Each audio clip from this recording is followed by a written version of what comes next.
যস্য প্রসাদাদ ভগবৎ প্রসাদ যস্যা প্রসাদান্যগতি কুতোপি ধ্যেয়ং স্তুবং তস্য যশস্ত্রীছন্দম বন্দে গুরো শ্রীচরণারবিন্দম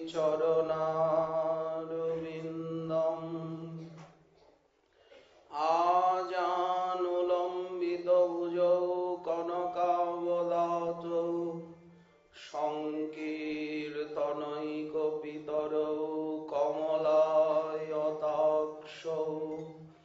বিশ্বম্ভরৌ দ্বিজবরৌ যুগধর্মপালৌ বন্দে জগৎপ্রিয়করৌ করুণাবতারৌ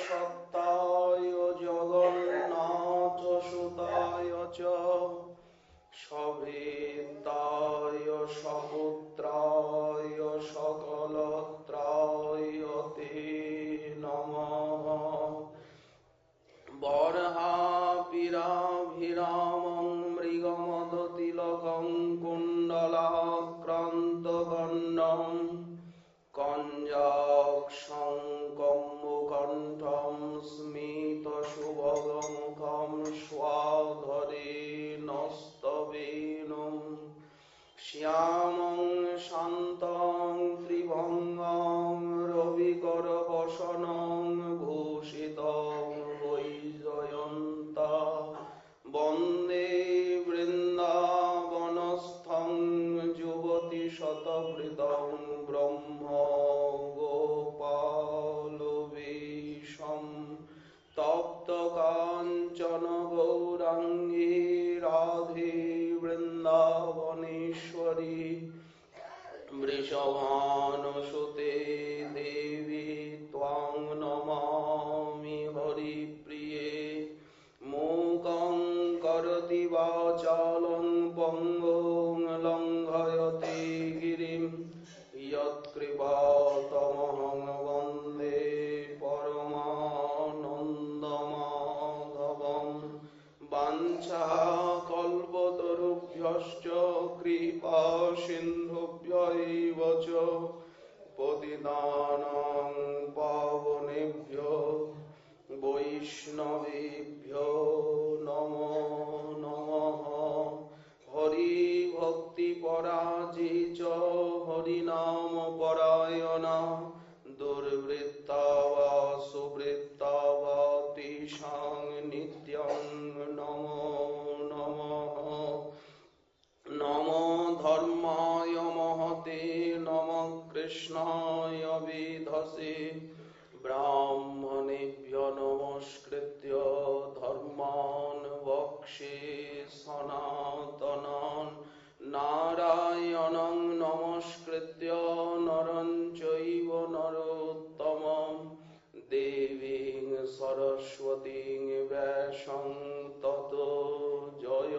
জয়মুদীরয়ে জয় রূপ সনাতন ভট্ট রঘুনাথ শ্রীজীব গোপাল ভট্ট দাস রঘুনাথ এই ছয় গোসাইর করি চরণ বন্দন যাহা হইতে বিঘ্ন নাশ অভীষ্ট পূরণ দুর্গমে পথিমেন্ধস্য স্খলৎপাদগতির্মোহ সকৃপা যষ্টিদানেন সন্ত সন্ত্যবলম্বনম।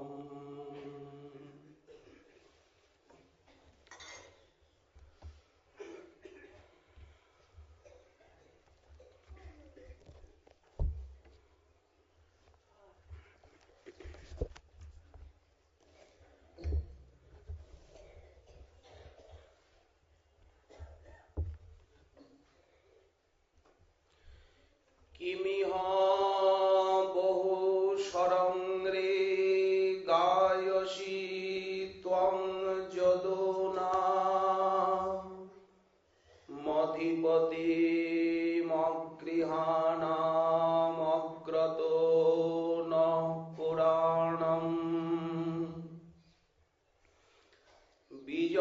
সখ সখীনাং গীয়তাং তৎপ্রসঙ্গ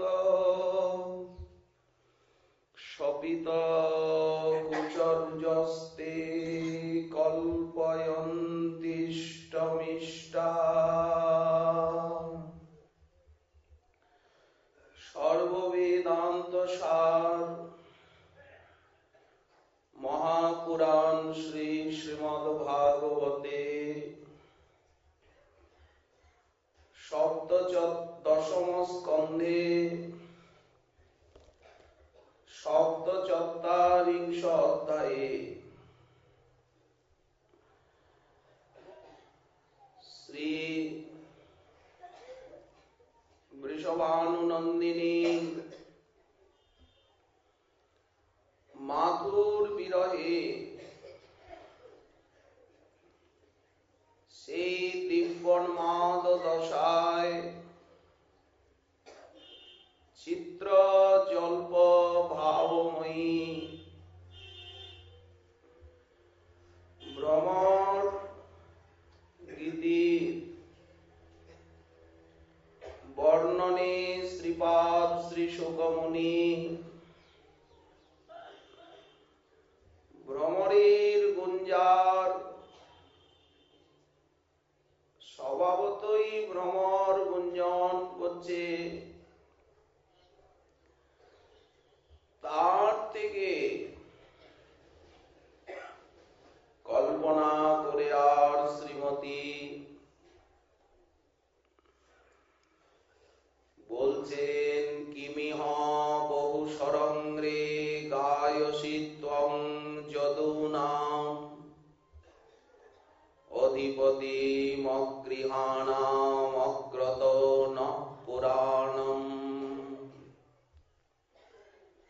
বিজয় সখ সখীনাং গীয়তাং তৎপ্রসঙ্গ স্বপিত কুচরুজস্তে কল্পয়ন্তিষ্টমিষ্টা সরঙ্গে রে ষটপদ ভ্রমর ত্বং ইহ অগৃহাণাম গৃহং ত্যক্ত্বা বনে অবস্থিতানাম অস্মাকং ন অগ্রত। তুই গৃহহীন আমাদের নিকট সেই যদুগণের অধিপতির যদুনাম অধিপতি কৃষ্ণ কিং বহু গায়সী, তার পুরনো গান কেন পুনঃ পুনঃ গাইছিস? কি দরকার এখানে তোর গান করার? বিজয় সখ সখীনাং বিজয়স্য শ্রীকৃষ্ণস্য সখা য কৃষ্ণ তস্য সখীনাং অগ্রত। বিজয় সখার সখীগণের অর্থাৎ মধু বধূগণের নিকটে তৎপ্রসঙ্গ গীয়তাম ওই সব গান করে, যেহেতু কপিত কুচরজ রুজ কৃষ্ণেন ক্ষপিতা দুরীকৃতা কুচরুক জাসান্তা, তার আলিঙ্গনে যাদের কুচক্রীড়া নাশ হয়েছে তা ইষ্টা তয়ৈব বা সম্মান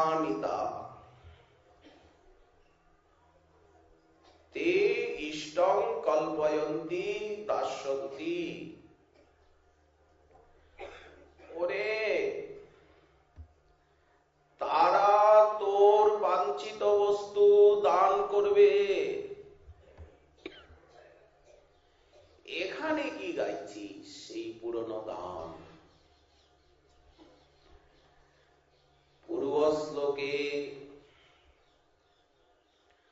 দশাঙ্গ চিত্রজল্পের ভিতরে পরিজল্প শ্রীমতীর শ্রীমুখের থেকে প্রকাশিত হয়েছে।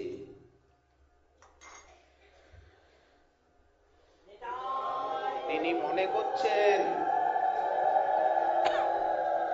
যে অযোগ্য স্থানে প্রীতি করেছেন। প্রীতি যোগ্য স্থানে করেননি। প্রেমোন্মাদ স্বভাবে শ্রীকৃষ্ণের রাশি রাশি অন্যায় বিলাপ পূর্বক বর্ণন করছিলেন। মধুকর নিজ স্বভাবে মনোহর গুঞ্জার করছিল। শ্রী রাধারানী নিজ চরণ কমল বিক্ষেপ করলেন, যাও না এখান থেকে, কি গাইছিস? ভ্রমরটা কিঞ্চিত দূরে সরে গিয়ে জোরে গুঞ্জন করতে থাকলে উন্মাদ স্বভাবে সখীগণের নিকট বলছেন, শ্রীমতী, হে সখীগণ, বড়ই কষ্ট। মধুকরটি তিরস্কৃত হয়েও পুনরায় দৃষ্টতা করতে প্রবৃত্ত হয়েছে। দেখো দেখো দেখো, যার চরিত্রের কোনো অংশই বিশ্বাস করা যায় না, কোন রূপে ওকে বিশ্বাস কিছুতেই করা যায় না, সেই বিশ্বাসঘাতককেই পুনরায় গাইতে প্রবৃত্ত হয়েছে। ওর মনের ভাব কি জানো? আমার হৃদয় গলাবে।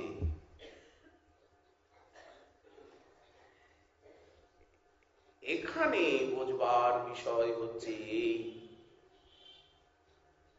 যার হৃদয়ে যে বস্তুর প্রতি গাঢ় আবেশ থাকে, প্রতি কার্যে প্রতি অবস্থায় তারই উদ্দীপনা হয়, এইটাই স্বাভাবিক। শ্রী রাধারানীর শ্রীকৃষ্ণে গাঢ় আবেশ, তাই মধুকরের গুঞ্জনটিকে স্বাভাবিক মধুকর গুনগুন করে, সেটিকে তিনি শ্রীকৃষ্ণ গুণগান বলে মনে করে, আর দিব্যোন্মাদের স্বভাবে বলতে লাগলেন, সরঙ্গে, ওরে মধুপ, তুই কি আমাদের প্রসন্ন করবার জন্য সেই ধৃষ্টকে নানা প্রকারে এতখানি গাইছিস?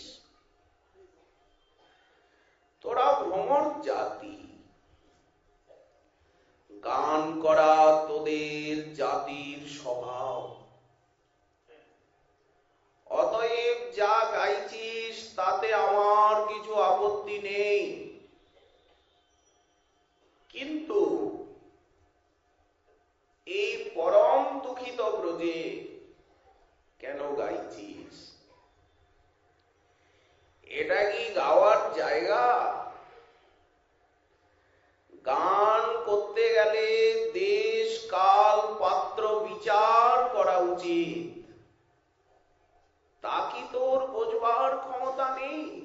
কোথায় গান করতে হয়, কাদের কাছে? শোন রে মধুকর,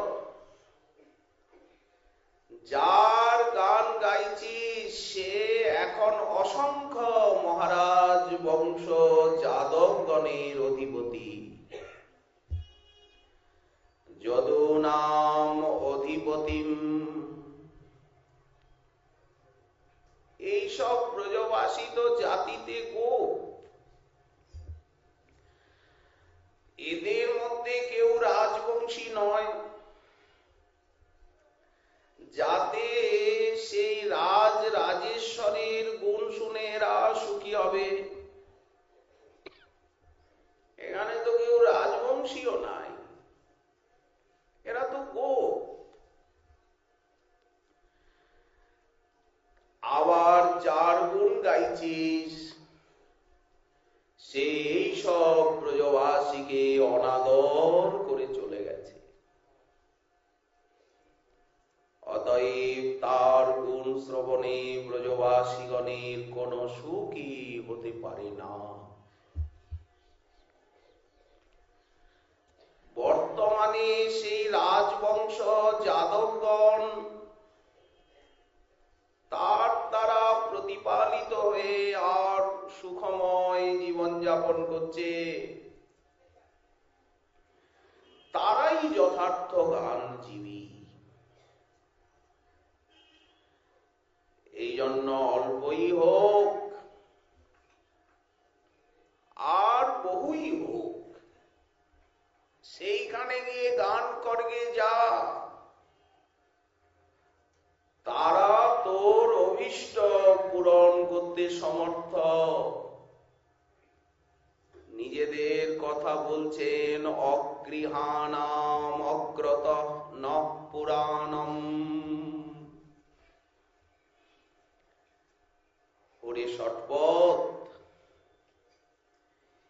এই জগতে যার চারটি পা থাকে, চারটি পদ যার থাকে, লোকে তাকে মূঢ় বুদ্ধি পশু বলে। চতুষ্পদ। আর তোর ছয়টি পদ, ছয়টি পা তোর, এই জন্য তুই দের পশু বলে পরিগণিত। তাই তো তোর বুদ্ধি এইরকম। পশুই যদি বুদ্ধিহীন হয়, তুই যে বুদ্ধিহীন হবি আরো, সেটা কি আর বলতে হবে? তা না হলে এই পরম দুঃখিত ব্রজে এসে তুই কেমন করে গান গাইছিস? এই দুঃখিত পরিবেশে গান কি তোর মানায়? এবং যে দুঃখ দিয়ে চলে গেছে সেই তার গান তুই করছিস? শোন রে মধুব, সভ্যগণের হৃদয় বুঝে যে জন ব্যবহার করে, লোকে তাকে দেবতা বলে পূজা করে। আর যে সভ্যগণের হৃদয় না বুঝে, শ্রোতার হৃদয় না বুঝে ভাব বিরুদ্ধ গান করে, যেখানে যেটা চলবে, মানুষ হলেও তাকে পশু বলে নির্দেশ করে সকলে। যার কাণ্ড জ্ঞান নেই, বিবেক নেই, কাদের সামনে কি গাইতে হয়, কোন সভায় কিভাবে গান করতে হয়, শ্রোতার হৃদয়ের সরসতা না বুঝে অতিশয় গানাদি যে করে, একবার ধরলে আর ছাড়ি না। এমনও তো বক্তা আছে, গায়ক আছে, শ্রোতা উসকুস করছে, ছাড়ার বালাই নাই। শ্রোতার হৃদয়ের সরসতা না বুঝে যে গায়, সকলে তাকে সবার থেকে বিতাড়িত করে দেয়। অপমান হয়। দেখ রে মধুকর, জড়যন্ত্র যেমন সেতার, সরোজ প্রভৃতি, এরাও কিন্তু গায়কের হৃদয়ের অনুকূল ভাবেই রাগ আদি আলাপ করে। কিন্তু তুই সচেতন হয়েও আমাদের হৃদয়ের অনুকূল ব্যবহার করতে পারছিস না।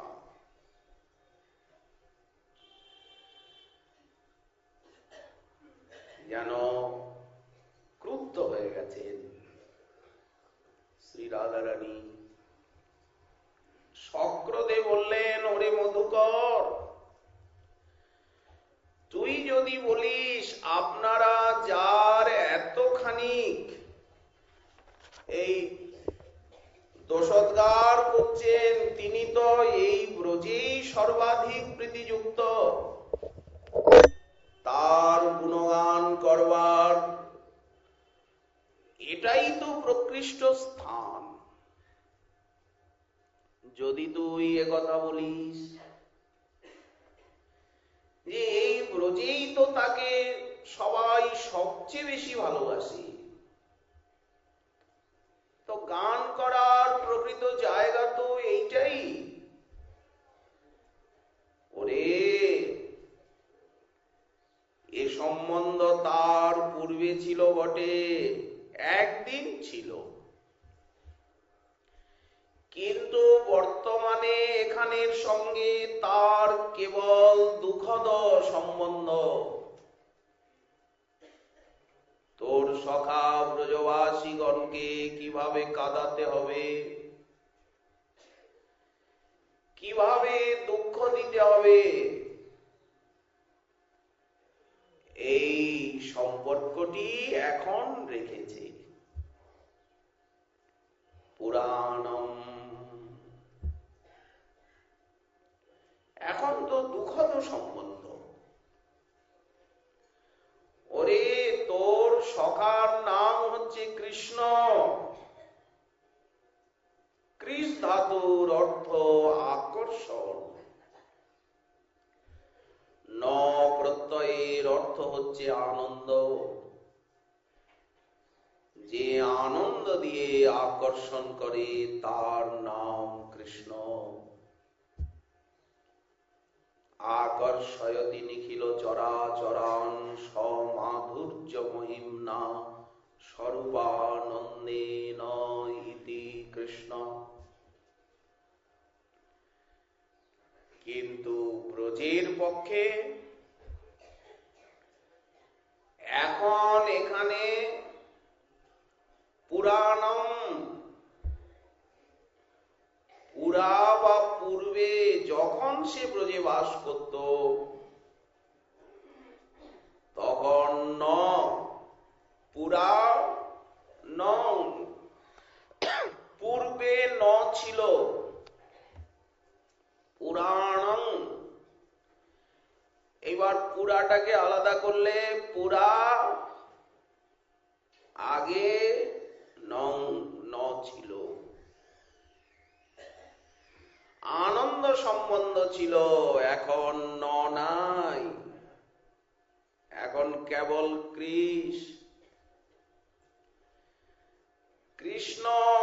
আগে আকর্ষণ এবং আনন্দ দুটি ছিল, এখন কি বলেন, এখন শুধু কৃষ্ণ, অর্থাৎ আকর্ষণটুকু আছে আর আনন্দ নাই। সে রাশি রাশি দুঃখ দিয়ে আমাদের প্রাণ ধরে টানছে। ওরে ভ্রমর, তুই কীট জাতি, তাই বড়ই মূর্খ। এই ব্রজে তার পুরনো সম্বন্ধটা গান করছিস, কি দরকার? ওরে শোন, বিদ্বানগণ বলেন, বন্দীগণ যাদের স্তব করে বর্তমান সম্বন্ধেই স্তব করে থাকে, কিন্তু সেই স্তবনীয় রাজাগণ পূর্বজন্মে কার পুত্র ছিল, কি কি করেছিল, তার তো প্রশংসা করে না। যেটা বর্তমান সেইটাই বন্দীজন বলে, পূর্বজন্ম আদি বলে কি? তো ওরে একান্ত যদি ধনতৃষ্ণা পিশাচি তোকে পেয়ে থাকে, গান করে মানুষ কিছু পাওয়ার আশায়, তো ধনতৃষ্ণা পিশাচি যদি তোকে পেয়ে থাকে, তাহলে সেই পিশাচির বশবর্তী হয়ে তুই মথুরাপুরের ধনাঢ্য যে গৃহীগণের সম্মুখে ওই দুঃখদ লম্পটের গুণগান করগে যা, তাহলে তারা উপদ্রব নিবৃত্তির জন্য তোকে কিছু দেবে। হায় হায়, কিভাবে সে সেই পাপ দিন থেকে সর্ব কামনা শূন্য হয়ে আমাদের গৃহবাস ত্যাগ করিয়ে আর বনবাসী করে গেছে। সেই পাপ দিনের কথা আমাদের মনে পড়ে। অগৃহানাম, সেদিন থেকে আমরা গৃহহারা বনবাসিনী। জানি না কি অশুভক্ষণে সেই রজনী প্রভাত হয়েছিল, যেদিন সেই নন্দকুল চন্দ্রমা বৃন্দাবন অন্ধকার করে আর মথুরা নগরে গিয়ে উদিত হলো। কি অশুভক্ষণ, অশুভ দিন। ব্রজবাসীগণের নিকট এখন গান করে তোর কিছুই লাভ হবে না। এখন তোকে এক মুষ্টি চনক দেওয়ারও আমাদের ক্ষমতা নেই। অগৃহানাম অগ্রত ন পুরাণম। ভ্রমরটি গুঞ্জার করছে, তার গুঞ্জনের থেকে স্বাভাবিক কল্পনা করে শ্রীমতী মনে করছেন, ভ্রমর যেন বলছে, ঈশ্বরী আমিও নিষ্পৃহ, আপনাদের কাছে কিছু পাওয়ার আশায় গান করছি না, তার গান গেয়ে সুখ পাই তাই গাইছি। বিশেষত আপনারা তাতে অত্যন্ত প্রীতিমতী। আমার প্রভুর গান শুনে আপনারা সুখী হবেন তাই তো গাইছি।